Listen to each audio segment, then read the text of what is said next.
Tribuners, selamat pagi dimanapun Anda berada, kembali bersama kami dalam channel Pintu Dharma. Tema kita kali ini adalah Imlek Harmoni. Dengan kebinekaan, kita wujudkan Imlek penuh cinta kasih. Dahulu kala, jauh sebelum masuknya agama Buddha ke daratan Tiongkok, masyarakat Tiongkok telah memiliki peradaban yang sangat tinggi. Mereka meyakini adanya dewa-dewa, dan proyeksi perbuatannya tampak dalam kehidupan sehari-hari, yaitu mereka sungguh menjunjung tinggi yang namanya bakti, kebajikan, integritas, loyalitas. Dan Imlek sendiri merupakan salah satu proyeksi dari semua kebudayaan itu. Selain merayakan pergantian musim, dari musim dingin menuju ke musim semi, Imlek juga syarat dengan pesan-pesan moral. Nah, telah hadir di studio 5 narasumber dari perwalian dan majelis umat Buddha, dan juga PT, Persatuan Islam Tionghoa Indonesia. Baik, mari kita sapa narasumber kita. Ketua DPD Walubi Sumut, Bapak Brilian Mukhtar. Apa kabar, Pak? Baik, Namo Buddhaya. Namo Buddhaya, Pak Brilian. Dan Ketua DPD MBI Sumut, Bapak Edi Suyono Setiawan. Apa kabar, Pak? Baik, dan Namo Buddhaya. Namo Buddhaya, Pak Edi. Dan juga Ketua DPD Permabudi Sumut, Pak Ketut Supardi. Apa kabar, Pak? Baik, Namo Buddhaya. Namo Buddhaya. Dan juga Ketua Parakin Sumut, Perkumpulan Rohaniawan Konghucu Indonesia, Bapak Johan Ajuan. Apa kabar, Pak? Baik, Wito Tongkian, salam Wito kebajikan. Tongkian, salam Pak. Baik, dari PT Persatuan Islam Tionghoa Indonesia, Ibu Haja Lili Suwandi. Apa kabar, Bu? Baik, Pak. Assalamualaikum warahmatullahi wabarakatuh. Ya, salam sejahtera, Ibu. Nah, mari kita mulai momen Imlek ini dengan pertanyaan kepada Pak Johan Ajuan dulu. Pak Johan, sebenarnya apa makna di balik perayaan Imlek ini, Pak? Baik, terima kasih Pak Rudi. Jadi bagi kita umat Konghucu, perayaan Tahun Baru Imlek merupakan ibadah. Ya. Dan kepada teman-teman yang merayakannya tidak sebagai ibadah, apakah sebagai budaya atau tradisi, kami menghormatinya. Jadi itu tidak kita perdebatkan lagi, itu sudah final. Ya. Jadi kita akan menjelaskan tentang makna Imlek, perayaan Tahun Baru Imlek ini dari sudut pandang agama Konghucu tentunya. Iya. Ya. Jadi Tahun Baru Imlek ini adalah sebuah ibadah di mana di situ terjadi pergantian tahun. Ya, kalau saat ini adalah sebelumnya tahun kerbau logam, ini memasuki tahun macan air. Iya, Pak. Nah, ini adalah momen yang tepat untuk introspeksi diri, bahwa kita akan meninggalkan segala sesuatu keburukan, kita memperbaikinya, introspeksi diri, dan memperbarui diri untuk yang tahun ke depan tuh supaya kita itu lebih baik. Nah, dalam momen ini kita juga melakukan sembahyang kepada Tuhan, ya, memohon berkah dan berterima kasih atas berkah yang telah dikaruniakan sebelumnya, dan memohon berkah untuk tahun ke depan ini. Kemudian kita juga sembahyang kepada leluhur, berterima kasih kepada leluhur atas segala jasa dan pahala yang telah diberikan kepada kita sebagai keturunannya. Kemudian kita bersujud kepada orang tua, berterima kasih kepada orang tua atas segala jasa yang telah diberikan oleh orang tua kita itu di dalam membesarkan kita sebagai seorang anak dan memberikan kita bimbingan, ya, dan keteladanan. Nah, dengan demikian itu tidak hanya dalam bentuk ucapan, ya, tetapi harus juga kita laksanakan dalam tindakan keseharian, yaitu jangan meninggalkan perbuatan berkebajikan. Karena perbuatan berkebajikan itu, kesatu itu adalah memberikan perlindungan kita kepada kehidupan kita sehari-hari, di mana Tuhan hanya berkenan kepada kebajikan. Dan kedua, itu menabung pahala kepada leluhur kita, di mana kita dengan perbuatan kebajikan kita dapat mengangkat harkat leluhur kita. Itu. Ternyata seperti itu ya Pak Johan, bahwasannya esensi Imlek adalah berterima kasih atas berkat Tuhan, dan juga kita harus mengawasi semua perbuatan kita, karena dengan perbuatan yang baik itu menjamin masa depan kita. Iya. Nah, baik Pak Johan, selanjutnya kita juga bertanya kepada Pak Edi Suyono nih. Nah, biasanya di Imlek banyak sekali persiapan. Nah, kalau menurut Pak Edisiono, persiapan apa yang sesungguhnya sangat potensial sekali dalam mempersiapkan Imlek ini, menurut Pak Edisiono? Ya, terima kasih Pak Rudi Rahman. Ya, kita sebenarnya merayakan Imlek itu sesuai dengan usia kita ya, sejak kecil sampai hari ini. Dan kita merayakan itu di keluarga masing-masing, khususnya kita orang-orang turunan Tionghoa ya. Iya, Pak. Sudah terjadi kebiasaan persiapan-persiapan pada saat perayaan Imlek. Iya. Jadi kalau kita melihat sebenarnya perayaan Imlek ini bisa dari berbagai aspek ya. Iya. Yang pertama kita melihat dari aspek yang kita sebut aspek sosial kemasyarakatan. Yang merupakan bagian daripada culture atau budaya atau tradisi.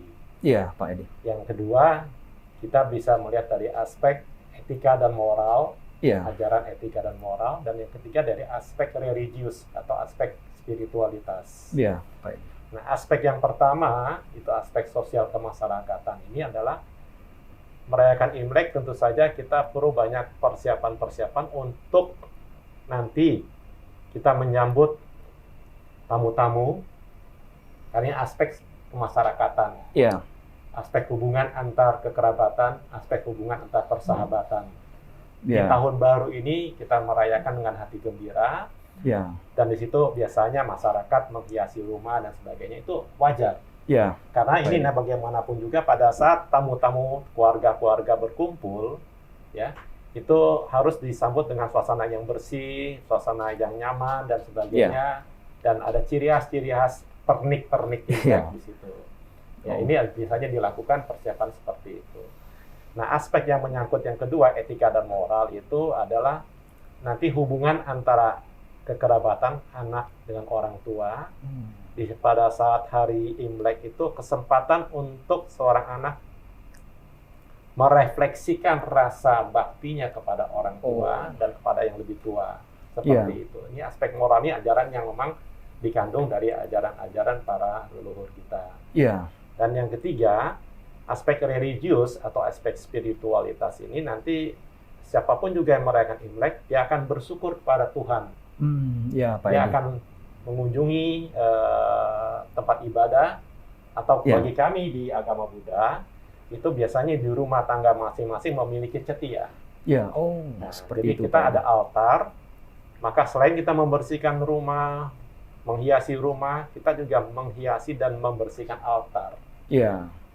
Jadi biasanya rupangnya itu dibersihkan, meja-mejanya, kemudian dihiasi dengan bunga-bunga, sehingga pada saat kita akan melakukan praktek aspek yang ketiga tadi, sudah siap, dan kita pada saat itu berdoa kepada Tuhan. Ya, kami berdoa kepada para bodhisattva, para Buddha. Rasanya kita bersyukur kita telah melalui satu masa tahunnya lama dan kita akan masuk tahun yang baru menurut penanggalan Imlek. Dengan demikian kita akan starting point lagi untuk maju ke tahun yang akan datang dengan semangat baru, dengan harapan baru, dan situ kita mengajarkan kepada kita punya generasi-generasi anak-anak kita, cucu kita, bahwasanya mereka juga harus diajari optimisme untuk menyambut sesuatu yang baru dan melepas segala kesalahan di masa-masa yang lalu. Jadi boleh dikatakan di Hari Raya Imlek esensinya adalah bersyukur kita kepada Tuhan Yang Maha Esa karena kita telah dikaruniai kesehatan, kesempatan untuk menapaki kehidupan yang baru. Ya, kita semua punya aspirasi, punya keinginan tahun akan datang lebih baik daripada tahun-tahun sebelumnya. Dan kita berharap anak cucu kita semua juga sangat menghormati dan menghargai dan respek pada ayah, ibu, dan para nenek-neneknya. Saya rasa itu yang memang biasa dilakukan dalam kehidupan kita dalam rangka merayakan. Ternyata persiapannya lebih bersifat mental dan spiritual Pak Edi ya. Jadi itu lebih bagus ketimbang aspek yang sifatnya sosial kemasyarakatan atau kebudayaan tradisi itu kan sebagai rasa kegembiraan, biasanya memang terus kita siapkan angpau untuk memberikan kepada anak-anak yang masih kecil atau yang belum menikah. Itu jadi tradisi kita. Jadi tradisi ya. Kenapa? pada saat itu justru kita merayakan dengan penuh sukacita. Benar, Pak. Penuh gembira, penuh kebahagiaan. Iya. Makanya pernik-pernik Imlek suasananya merah, ya, seperti ibu ini merah, ibu juga merah, ya banyaknya merah, ya. Iya. Itu menandakan kegembiraan. Benar, Pak. Kita menyambut sesuatu yang baru harus dengan optimis, sukacita, dan kegembiraan. Dan mudah-mudahan tahun yang akan datang lebih sukses daripada seperti itu, ya, Pak Edi. Ternyata Tribuners persiapannya lebih mendalam ke mental, spiritual, dan bakti. Jadi kita menyambutnya dengan penuh kegembiraan. Baik, selanjutnya biasanya setelah persiapan-persiapan yang bersifat fisik, tentu kita beralih dulu ke Pak Brian Mokhtar. Nah, apa persiapan yang telah dilakukan oleh Walubi menjelang Imlek ini? Karena kelihatannya tim Walubi ini sangat aktif di masyarakat, banyak programnya nih, Pak. Boleh dioret sedikit, Pak Brilian, silakan. Baik, Namo Buddhaya. Namo Buddhaya, Pak. Jadi, kalau tadi dengar Pak Edi Suyono cerita, tentu tentang Imlek kita udah final, udah selesai. Tapi yang paling bahagia sehari ini, saya 34 tahun, Pak. Prodi saya di Kota Medan, dan baru hari ini hadir lengkap semua Tionghoa dari semua unsur agama. Cuma satu, kurang Kristen ini. Ya, kan? Karena menurut saya, ya, apa yang Pak Johan bicara itu memang betul juga, bahwa silakan kita untuk melakukan suatu kewajiban. Menghormati leluhur, ikuti kebudayaan, itu hampir semua agama mengatakan itu wajib.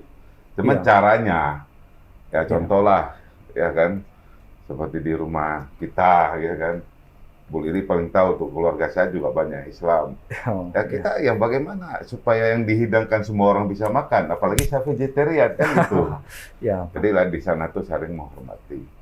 Terus kalau persiapan dari Walubi, ya persiapan dari Walubi itu ya kita sudah dari kemarin-kemarin kita sudah lakukan.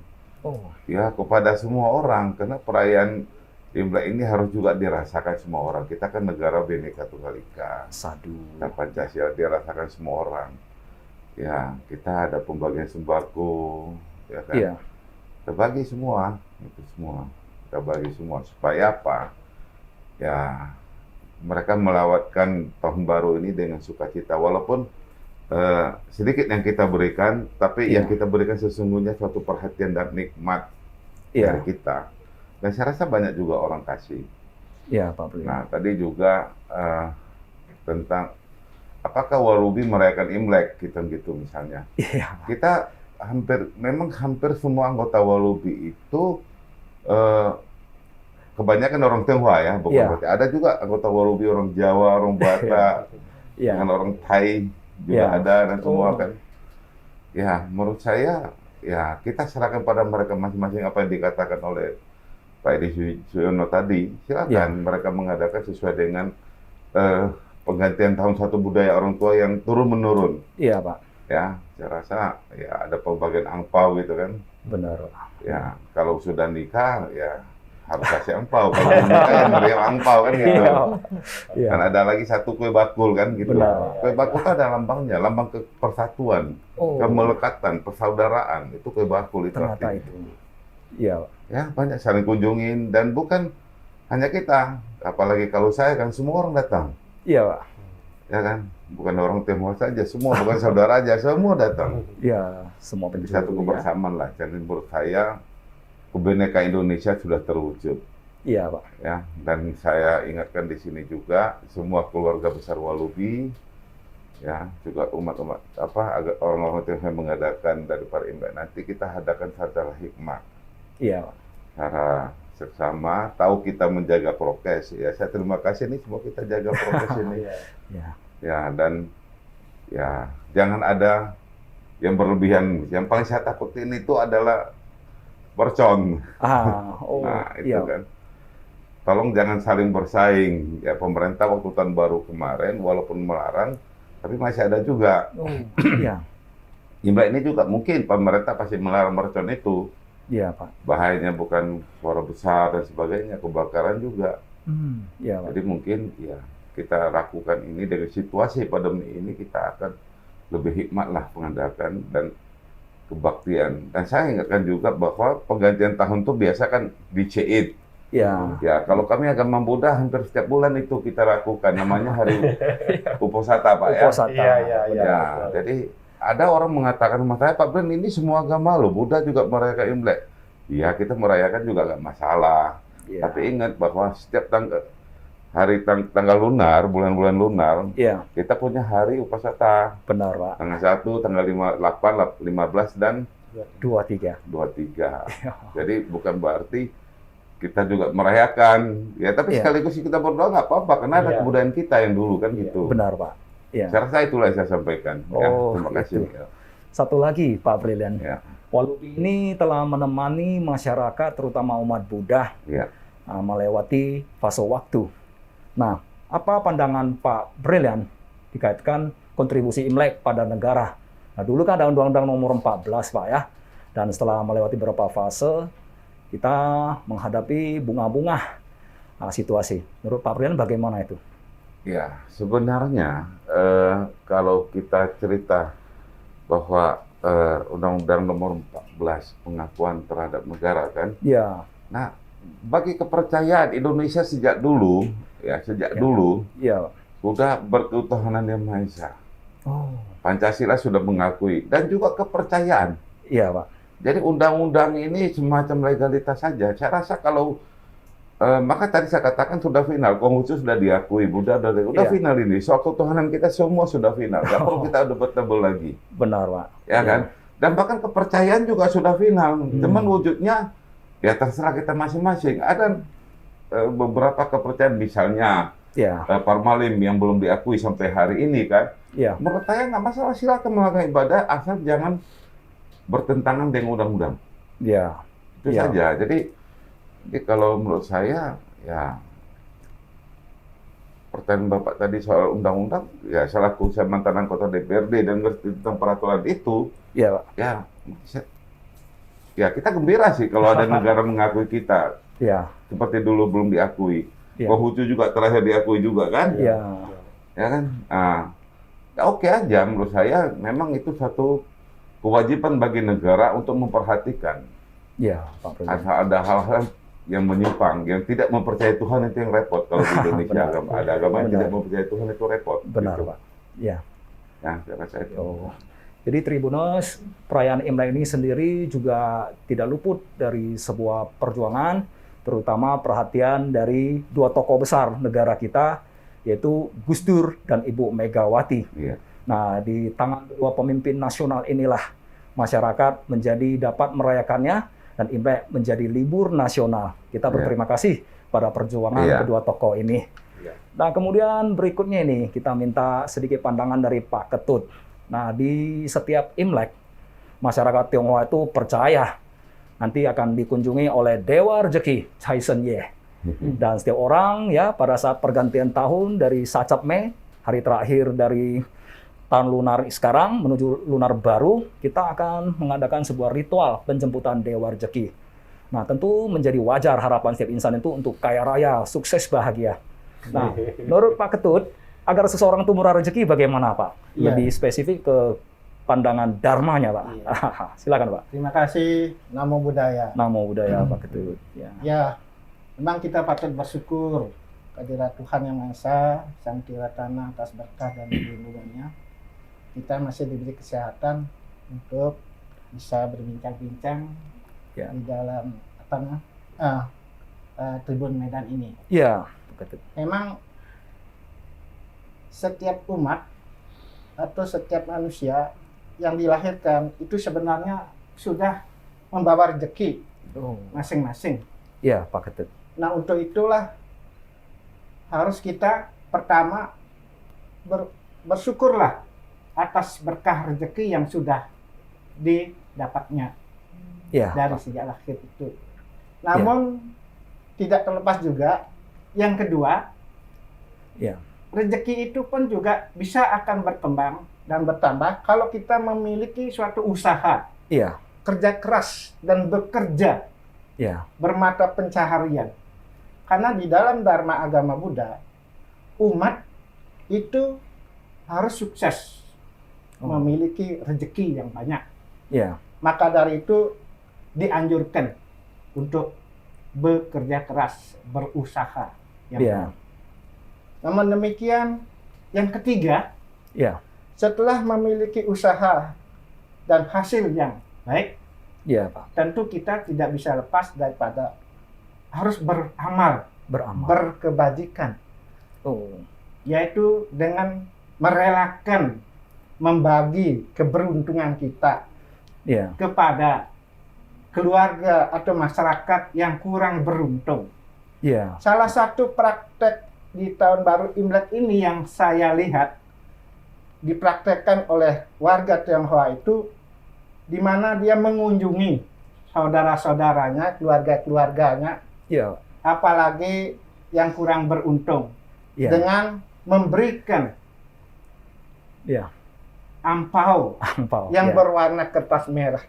Itu menunjukkan adalah ciri cinta kasih dan kasih sayang untuk saling membahagiakan di tahun baru Imlek ini, supaya semua merasakan hidup berbahagia. Ini merupakan tradisi yang sangat bagus yang sudah dipraktekkan oleh masyarakat, termasuk umat Buddha di lingkungan warga Tionghoa dan secara umum. Dan juga bagi warga masyarakat yang sudah sukses rezekinya itu dengan membagi-bagi tiap hari apapun yang dia rasakan, itu sangat baik. Beramal itu baik peduli sosial, membagi-bagi sembako, atau beramal yang lainnya, itu adalah salah satu upaya-upaya untuk meningkatkan rezeki dan keberuntungan kita. Karena kita yakin bahwa orang yang beramal, berbuat kebajikan dengan rela ikhlas, dananya dibagi, menurut keyakinan Buddhis itu akan membawa rezeki kepada orang yang berbuat kebajikan itu. Pak, betul. Itulah yang harus semestinya dilakukan. Jadi 3 hal tadi, bersyukur, berusaha, kerja keras, beramal kebajikan. Nah, betul. Itulah yang harus dilakukan sehingga rezeki orang itu pasti berlimpah ruah. Nah, mudah-mudahan di tahun baru Imlek ini itu bisa dipraktekkan dalam kehidupan, dalam keluarga, lingkungan masyarakat, dan seterusnya. Mungkin itu yang bisa saya sampaikan. Terima kasih. Namo Buddhaya. Namo Buddhaya, Pak Ketua. Jadi Tribuners, kita mendapatkan esensi yang luar biasa dari 4 tokoh kita, dari Pak Johan Ajuan, Pak Brian Mokhtar, Pak Edi Siono, Pak Ketut. Imlek ini kalau kita mau murah rezeki, kita tentu harus senantiasa mempraktekkan dana. Dana adalah sebuah semangat untuk memberi. Bagaimana kita bisa memperoleh hasil jika kita tidak menanam bibit? Bagaimana kita bisa mendapat perhatian seseorang jika kita tidak memberi perhatian? Beberapa majelis dan perwalian ini telah aktif bekerja, berusaha memajukan masyarakat, baik memberi arahan pada kebajikan dan juga praktek sifat sosial. Nah, saya lihat di Walubi ini banyak baksos dilakukan ini. Nah, dari Permabudi, nasihatnya ini yang sangat kental. Dan dari MBI, ini aktif di mana-mana memberikan pendidikan moralitas. Nah, luar biasa ya. Dan dari Pak Johan Ajuan, Konghucu ini mengingatkan kita supaya tidak lupa pada budaya warisan leluhur kita. Nilai-nilai itu penuh dengan nilai keteladanan. Nah, tentu ini akan menjadi lengkap kalau kita meminta nasihat dari Haja Lili, Ibu Lili kita ya, Bunda. Bagaimana Piti melihat perayaan Imlek ini dari segi estetika budaya, Bunda? Silakan, Bunda. Assalamualaikum warahmatullahi wabarakatuh. Bagi saya yang umat Islam, saya merasakan sangat gembira karena dari saya sendiri kan ada keturunan Tionghoa juga. Iya, Bunda. Nah, tetap kita apapun agama kita, kalau kita misalnya kayak saya Muslim, saya orang Tionghoa, ya tetap gimana pun saya tetap Tionghoa, kan begitu. Jadi nggak bisa dibilang dia orang Tionghoa, kenapa dia Muslim? Ya itu Muslim kan kepercayaan kita sendiri, kepercayaan masing-masing. Jadi sebatas saya lihat ini Imlek, sebatas kita tidak bertentangan dengan syariah Islam, itu sah-sah saja. Boleh saja kita mengikuti. Seperti itu ya, tidak Bunda. Bermasalah. Iya, Bunda. Tidak melanggar syariah Islam, kan begitu. Bunda. Nah, jadi saya rasa apapun ceritanya kalau namanya kita orang Tionghoa ya tetaplah kita ikuti budaya kita. Ini kan budaya bagi kita, kan benar, gitu. Bunda. Jadi nggak bisa kita hilangin gitu. Jadi dapat sejalan ya Bunda ya, budaya dan jadi agama. Budaya dan agama. Jadi jangan kita karena kita orang Tionghoa kita agama Islam loh. Dia kok Islam, ya kan? Itu kan kepercayaan masing-masing. Jadi kita tidak bisa mengkat orang itu dengan ini. Jadi kalau prinsip saya, karena kita orang Tionghoa itu apapun cerita kita dicincang-cincang, tetap kita Tionghoa.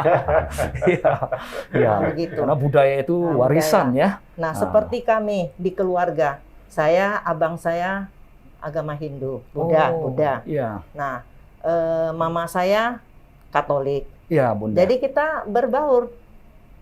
Kayak hari raya nanti orang abang saya keponakan semua datang. Bunda. Kunjungi saya. Nah, nanti Imlek saya juga ke tempat abang saya gitu. Saling berkunjung ya. Saling berkunjung. Nah, yang Kristen dia nanti tahun baru kita datangi juga gitu. Luar biasa. Jadi Bunda, kita berbaur lah semuanya nih.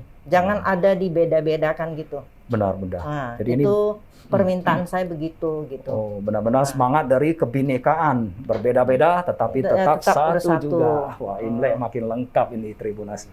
Baik. Nah, kalau setelah kita mengetahui esensi dari Imlek ini, kita masuk ke bincang-bincang rahat ini. Idealnya sebuah Imlek menurut Bapak-bapak itu bagaimana? Ini dijawab oleh siapa nih? Nah, kita mulai dari Pak Brilian dulu ya. Menurut Bapak bagaimana nih Imlek ini? Ya, kalau menurut saya idealnya kalau kita katakan makna ya dalam bahasa Indonesia yang baku itu pergantian tahun antara musim dingin ke musim semi. Dan bahwa Imlek ini diadakan oleh masyarakat Tionghoa kalau kita cerita leluhur mungkin sudah lebih 10.000 tahun lalu sudah mereka juga melaksanakan. Bukan hanya sekitar 2.573 tahun. Ya kan? Nah, itu. Nah, lain dengan peristiwa agama dan sebagainya, tapi bagi umat Konghucu, dia melakukan sebagai ibadah, ya mungkin juga kita hormati karena penanggalan Imlek, penanggalan Imlek saya cerita, setelah ada kesepakatan yang dimulai daripada tahun lahirnya Konghucu 551 kan gitu, ditambah dengan tahun baru, jadi sehingga 551 tambah 2022 jadi 2.573 tahun, itu bisa saja. Pak. Nah, soal ada yang disempurnakan, ya kita jangan lupa juga pada dulu, makanya kita hormat pada leluhur kan. Benar sekali, itu. Ya, menurut saya, ya maknanya adalah penggantian tahun.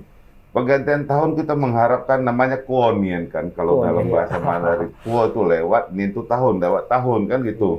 Sehingga kita bersyukur ya apa yang kita dapat. Ya, kalaupun ada yang tidak bagus pada tahun 2572 pada penanggalan lunar, ya kita berharap ke depan baguslah dengan cara kita bermohon. Sadu, Pak.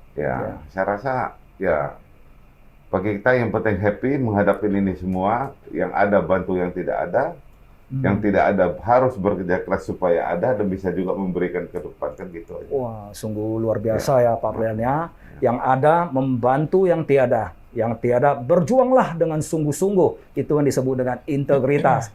Nah, ini kalau idealnya Imlek menurut Pak John Ajuan gimana? Saya lihat banyak sekali kaligrafi. Xin Nian Jin Pu katanya. Tahun baru itu maju, matau Chen-Gong. Apakah itu punya kekuatan, Pak? Iya, benar. Jadi Pak Rudi, bahwa kita ini sangat membutuhkan semangat membutuhkan semangat sehingga kaligrafi yang isinya baik itu menjadi penyemangat dan itu juga menjadi fokus kita. Jadi juga merupakan doa Jadi setiap ucapan yang baik yang kita ucapkan kita hayati itu adalah doa. Dan dia begitu merasuk ke dalam hati kita, dia akan menjelma menjadi sebuah semangat. Sebuah spirit, sebuah chi Nah, dan itu akan mengembang aura keluarnya dan menjadi tindakan kita. Jadi makanya kita harus menjaga selalu pikiran kita itu lurus. Lurus, kita berusaha dengan jujur, dengan baik, jangan menipu orang, selalu baik dengan tetangga. Iya Pak Johan. Maka dengan demikian kita itu di mana-mana kita diterima. Jadi kan ada itu yang mengatakan bahwa di 4 penjuru lautan kita semua saudara. Kenapa bisa? Karena kita itu tidak melakukan apa yang tidak kita sukai kepada orang lain. Iya. Ya, apa yang tidak kita sukai orang lain melakukan kepada diri kita, kita jangan melakukan pada orang lain. Maka itu orang pun bisa menerima kita. Ya, wah, saya sungguh terharu Tribuners ya. Ini nasihat yang luar biasa. Jangan lakukan sesuatu yang kamu tidak suka pada orang lain. Jika pada tetangga saja kita sudah bisa baik, apalagi dengan orang lain. Nah, itu adalah panggilan karena citra diri kita ditunjukkan dari perbuatan kita, Tribuners. Nah, kalau begitu lanjut lagi nih ke Pak Edi Suyono. Kaligrafi apa yang paling Pak Edi sukai nih di Imlek? Kan banyak kaligrafinya kan? Nah, kaligrafi apa yang paling Pak Edi sukai? Ya, esensinya atau intinya sebenarnya adalah semangat juga. Semangat. Karena kalau kita tarik garis ke masa-masa lampau, ya, kehidupan ini tidak susah, tidak mudah. Tidak mudah. Kan zaman dulu kan kehidupan begitu sulit. Benar. Orang untuk hidup saja harus berjuang, ya, termasuk berjuang untuk memenuhi kebutuhan fisik ini. Ya. Karena menanam padi itu aja juga tidak mudah. Benar. Jadi kalau kita memperoleh sesuatu hasil panen yang berlimpah, tentu saja adalah suatu rasa syukur yang luar biasa. Iya, Pak Edi. Walaupun secara dasarnya adalah penggantian tahun baru, seperti yang tadi disampaikan oleh Pak Brian Mukhtar, memang itu adalah tahun baru Imlek sesuai dengan namanya, penggantian tahun. Iya. Berakhirnya tahun lama, dan kita menyambut tahun yang baru. Iya. Tapi nafasnya, semangat penggantian tahun baru itu digelorakan. Iya. Karena pada dasarnya manusia itu tidak mudah hidup pada masa waktu itu. Iya. Harus diberi harapan. Iya. Karena kalau ada harapan, manusia itu punya semangat untuk bisa menapak kehidupan yang lebih lanjut. Seperti bayangkan itu. Kalau kita rasanya udahlah tidak punya harapan, buat apa lagi hidup ini? Kan seperti itu. Iya. Maka tadi apa yang disampaikan oleh Pak Johan, kita memang bahwasanya harus punya satu motivasi. Ada resolusi, ada aspirasi, ada satu kata-kata motivasi, itu menggelorakan semangat kita. Iya, Pak. Ya, untuk kita yakin dan punya harapan di tahun depan kita lebih baik daripada tahun ini. Sadu. Makanya ekspresinya adalah dengan serba baru. Serba baru ya. Serba baru untuk melepas semua sesuatu yang buruk, yang lama dengan yang baru. Oh, seperti pakai baju baru itu melepas sesuatu yang tidak bagus yang pada masa lalu dengan kita sesuatu yang baru, termasuk busana yang baru, pakaian baru yang cantik-cantik. Karena kita punya harapan ke depan itu pasti kita lebih baik. Ya, Pak Edi. Itu saja saya rasa. Wah, ini menyentuh sekali. Tribuners, di dalam pengetahuan psikologi dikatakan, apabila subconscious mind kita melihat simbol-simbol yang luar biasa, tulisan, suara, motivasi, maka itu dapat menjadi sebuah circle mechanism atau nilai pandu bagi keyakinan kita yang akan mengantarkan kita pada satu keadaan yang disebut peak condition. Keadaan di mana kita mampu berbuat sesuatu dengan nilai-nilai yang luar biasa. Jadi di Imlek ini banyak sekali aksara kaligrafi dengan kalimatnya yang sungguh menyentuh hati. Seperti Matao Chenkong Xin Nian Jinpu, kan? Artinya tahun baru, semangat baru, kemajuan baru.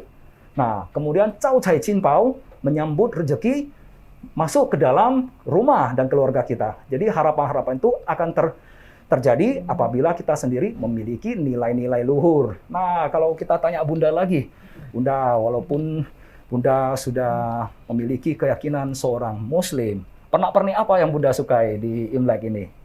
Di Imlek ini saya merasa sangat bangga melihat orang Chinese bisa bersatu dan berbagi kepada yang non-Muslim juga, ya, yang Muslim, non-Muslim, terutama Pak Brian Mukhtar telah berbagi kepada kita yang Chinese Muslim berupa baksos beras, mie, dan itu ada saus Nah, saya 200 paket itu saya bagikan kepada warga yang sebagian yang tidak mampu. Ya, Bunda. Memang dia bukan orang Tionghoa. Ya. Dan kepada yang Chinese Muslim, yang orang Tionghoa juga dia beragama Muslim, dan yang Kristen juga saya bagi. Oh, jadi cinta kasih tanpa pilih kasih. Tanpa pilih kasih. Oh, luar biasa sekali. Jadi saya pun minta terima kasih kepada Pak Berlian Mukhtar selaku Ketua Walubi Sumatera Utara. Banyaklah Pak Berlian memperhatikan dengan kami yang PT ini. Sungguh luhur ya, Bunda ya. Jadi kami minta terima kasih. Mudah-mudahan Pak Berlian itu diberkati selalu dengan Tuhan, Amin. Dapat ini rezeki, dan tidak lupa Pak BM ini memang tidak pernah memilih suku, agama, tidak. Ya, amin, luar biasa ya. Jadi kami sebagai di PT pun Pak Berlian Mukhtar ini sebagai penasehat kami di PT. Luar biasa sekali Pak Berlian ya, ini apresiasi yang tinggi dari Bu Haja Lili ya. Tadi Tribuners, saya bertanya tentang pernak-pernik. Ternyata pernak-pernik dari manusia yang memiliki nurani dalam kebajikan. Itulah pernak-pernik yang indah di hari Imlek. Jadi kalau kita berbahagia, jangan lupa berbagi kebahagiaan. Tentu tanda petiknya cinta kasih tanpa pilih kasih, Tribuners. Nah, itu dia. Nah, baik, selanjutnya boleh nggak Bapak Ibu memberikan satu persepsi, kita baru menghadapi pandemi dunia. Dan banyak di antara rekan-rekan kita yang telah beristirahat. Tentu di kesempatan ini kami turut mengheningkan cipta bagi yang telah beristirahat. Dan bagi yang lolos, tadi oleh Pak Ketut dikatakan kita cukup beruntung karena masih dikasih kesempatan. Nah, apa saran dari Pak Ketut ini dalam teknis pelayanan Imlek yang ideal, Pak, dalam situasi pandemi? Pak Ketut, silakan Pak. Ya, laksanakan Imlek yang ideal di dalam situasi COVID ini, kita harus betul-betul mematuhi, mentaati dan mengikuti protokol kesehatan, dan juga vaksinasi secara cepat. Dengan cara seperti itu kita akan bisa melindungi diri dan masyarakat menjaga kesehatan dan melindungi diri dan melindungi bangsa kita. Maka dari itu mudah-mudahan kita semua bisa mengikuti apa yang menjadi kebijakan pemerintah untuk menyelamatkan warga masyarakatnya. Sehingga kita bisa sehat. Betul. Walaupun Imlek ini perayaan tradisi budaya itu tidak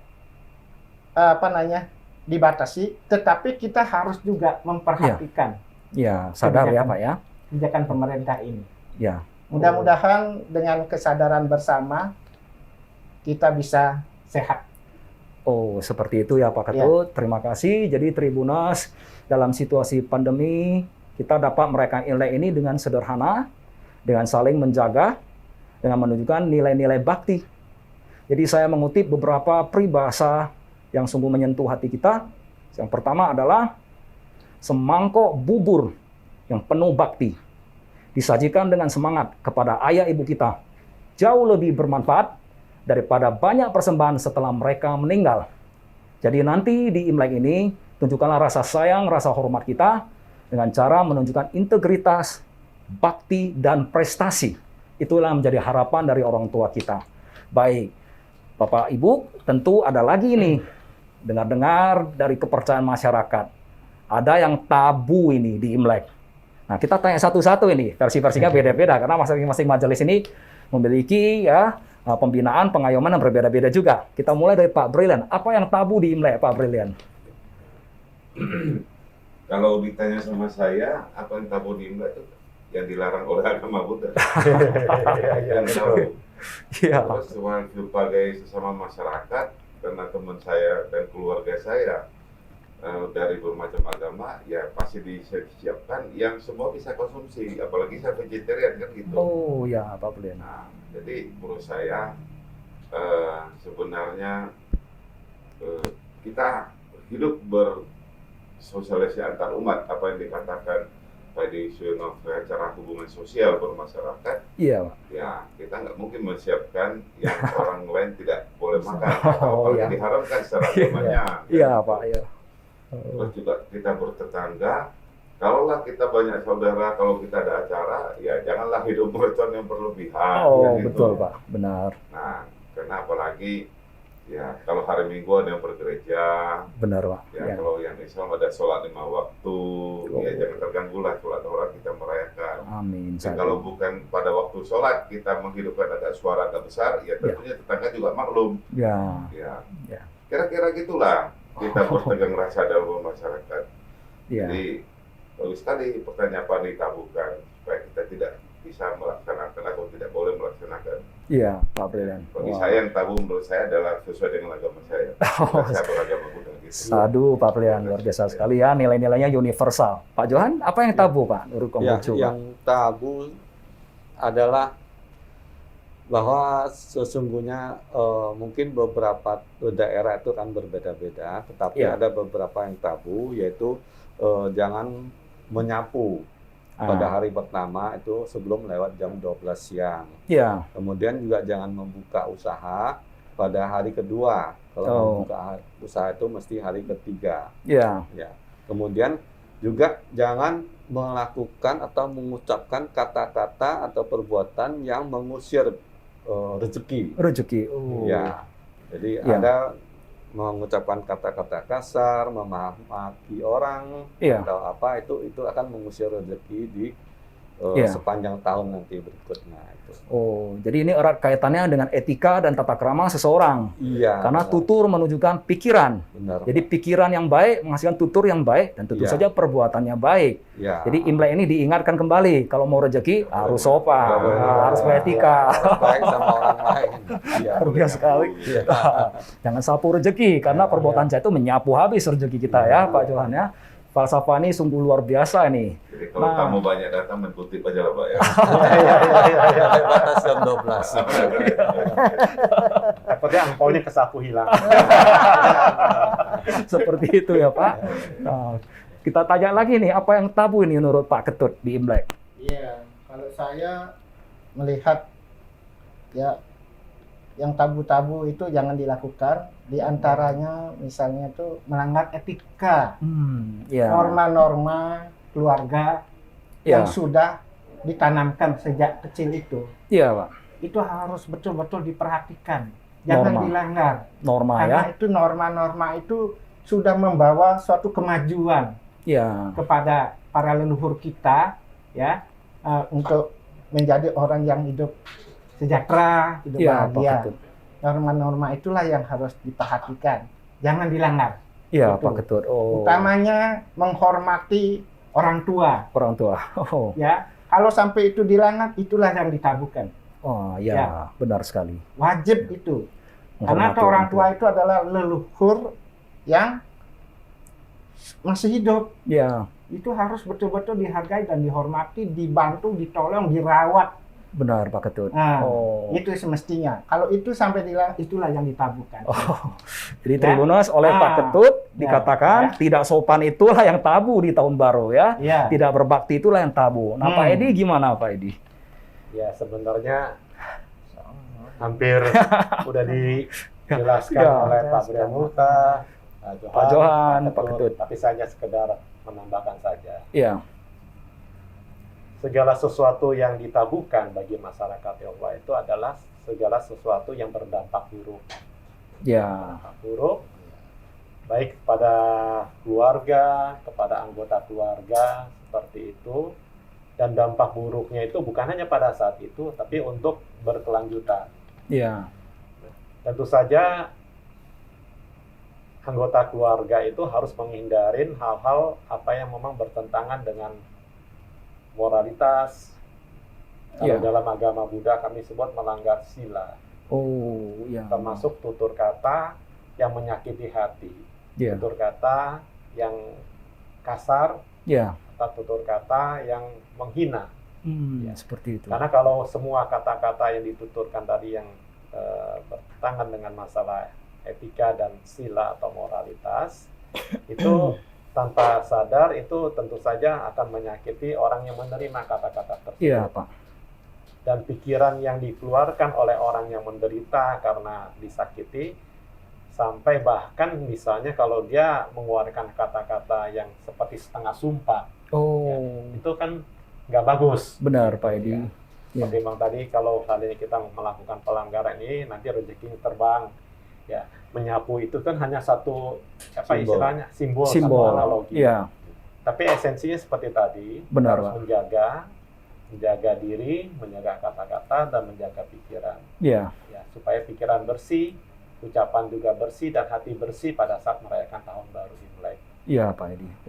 Terus saya ingin menambahkan juga, khusus untuk tahun ini, tahun 2022, kepada saudara-saudara kami yang merayakan Imlek, kita menyadari bahwasanya karena akibat pandemi COVID, Pak, itu mempengaruhi ekonomi daripada masing-masing keluarga. Tentu saja penghasilan juga berkurang dan sebagainya. Maka pada momen Imlek ini kita harus mencoba merayakan Imlek itu dengan cara yang sederhana saja. Benar, Pak. Jangan kita jor-joran, jangan kita berfoya-foya. Belilah pakaian yang wajar, makanan-makanan yang sesuai dengan kebutuhan, begitu ya. Dan kemudian jangan membeli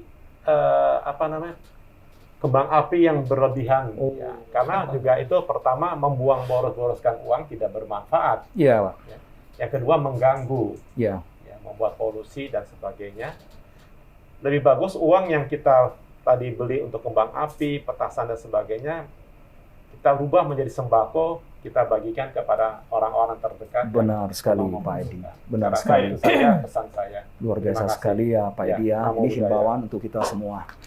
Baik, Tribunas, setelah kita dengar apa yang tabu, ini pasti ada versi tersendiri dari Bunda ini. Apa yang menurut Bunda tabu di Imlek, Bunda? Supaya lengkap lagi. Ya, kalau saya rasa tabu itu janganlah kita berbuat jahat.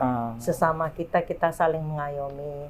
Iya, Bunda. Kalau yang orang tua kita hormati. Kalau yang muda kita ayomi. Iya, Bunda. Supaya kita hidup ini bisa rukun, bisa tentram. Iya, Bunda. Kan itu lebih baik. Bunda. Daripada kita mengucapkan kata-kata yang menyakiti orang, menyakiti hati orang.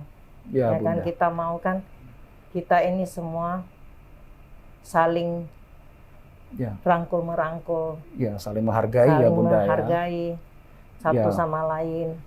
Ya, Bunda. Seperti itulah. Itu ya, Bunda.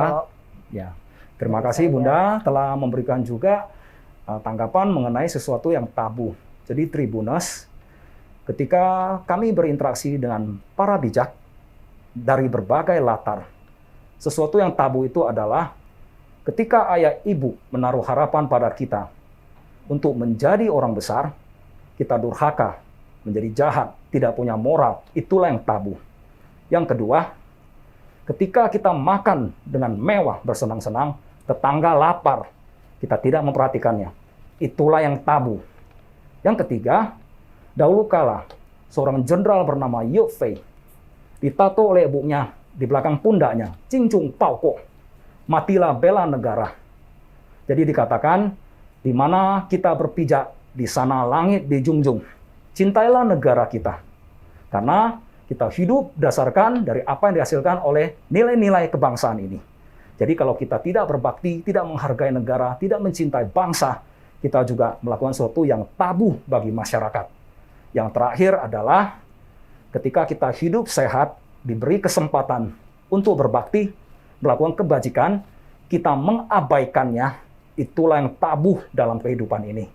Jadi, Imlek ini luar biasa, kita telah berkumpul, lihat, kita semua harmoni, kami saling menyayangi, kami berkumpul untuk sebuah semangat, yaitu semangat Imlek kebersamaan yang penuh cinta kasih. Nah, selanjutnya, terimalah salam Imlek dari kami. Kongsi Fatai, Sinnen Kuai. Baik, terima kasih atas kehadiran Pak Brian Mokhtar ke studio, Pak Johan Ajuan, Pak Ketut, Pak Edi Suyono, Ibu Haja Lili, yang telah memberikan banyak nasihat, dan kita memperoleh nilai-nilai dan semangat Imlek. Tentunya kami berharap dan mendoakan masyarakat selalu dalam lindungan Yang Maha Kuasa, berlimpah berkah, sehat, sejahtera, panjang umur, dan bahagia. Apa yang dicita-citakan tercapai, dan yang paling penting kita doakan semoga pandemi cepat tertanggulangi. Demikian di Pintu Dharma kali ini, kita jumpa di edisi berikutnya. Salam Namo Buddhaya. Namo Buddhaya. Salam sejahtera. Salam sejahtera. Saya Johan Ajuan dari Perkumpulan Rohaniawan Agama Konghucu Indonesia. Saya Bren Mokhtar dari Wolubi, Sumatera Utara. Saya Upasaka Pandita Edi Suyono Setiawan dari Majelis Budayana Indonesia Provinsi Sumatera Utara. Saya Ketut Supardi dari Pengurus Daerah Persatuan Umat Buddha Indonesia Permabudi, Sumatera Utara. Saya Bu Haja Lili dari PT Persatuan Islam Tionghoa Indonesia, Sumatera Utara. Kami mengucapkan selamat Hari Raya Imlek 2573 Kongsi Pak Cai. Semoga kita semua sehat, sejahtera, dan bahagia.